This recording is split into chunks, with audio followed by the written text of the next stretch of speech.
What is going on, guys? Grave here today. We're going to talk about something a little bit different. We're going to talk about Overwatch. Of course, the Overwatch Year 1 anniversary is coming up. We know there's going to be pretty much a Game of the Year edition and things like that.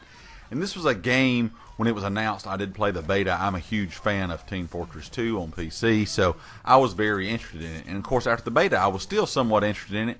But at the time, I did not have the cash to pick it up. Some other games that came out since then that I picked up, and so it was just a game that I was kind of late in getting into. I've just recently picked it up, started playing. I mean, I'm very fresh, very new. I don't think I'm even level 20 yet.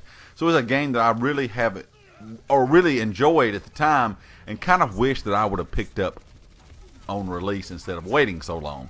But this is still not a game, in my opinion, if you do wait, it's not a game that you should feel like left behind on, or something that you shouldn't get because you're afraid you're going to be, beaten all the time. It is still a great game if you are looking for something different to play. And of course, this is a team-based shooter. Y'all guys know I'm a Battlefield fan, Call of Duty fan. I'm a fan of video games in general.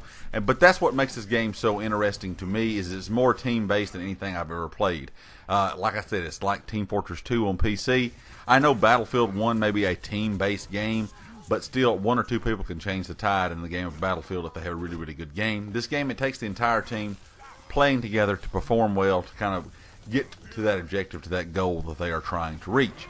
Now, in saying that, I have kept up with the game since it has been released, so I know there's a lot of things that have changed, nerfs, buffs, all that kind of stuff like happens with any game. And of course, I know some of those were more popular with the community, and some of those may not have been popular with the community. Of course, that's just how video games go in general. I will say, though, I think Blizzard has done a great job of adding new characters and new content map-wise without having to go into a system of microtransactions or a system of you have to have a season pass. I think Blizzard has handled that very well.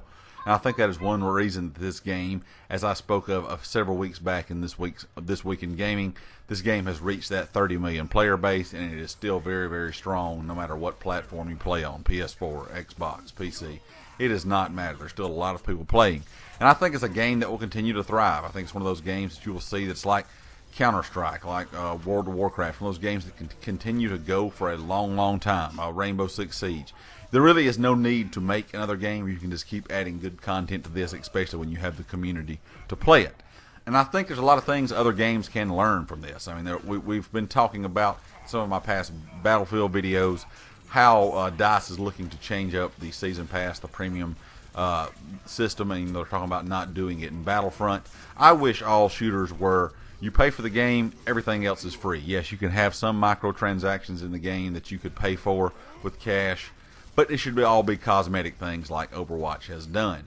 And I know a lot of games have gone to microtransaction systems or game-breaking systems, kind of like Call of Duty's with supply drops. I'm not a big fan of those. And a lot of games do that kind of thing, and it really kind of just messes the game up for me. I think games are really getting in that direction, and I really wish they would not. I wish they would get into more of this free-to-play option of content after you've purchased the game. Everything else is just free to you, and I think that is what Overwatch has done well. I'm glad to be able to play the game now. I'm looking forward to playing even more, ranking up, grinding it out, and being able to play in some ranked playlists.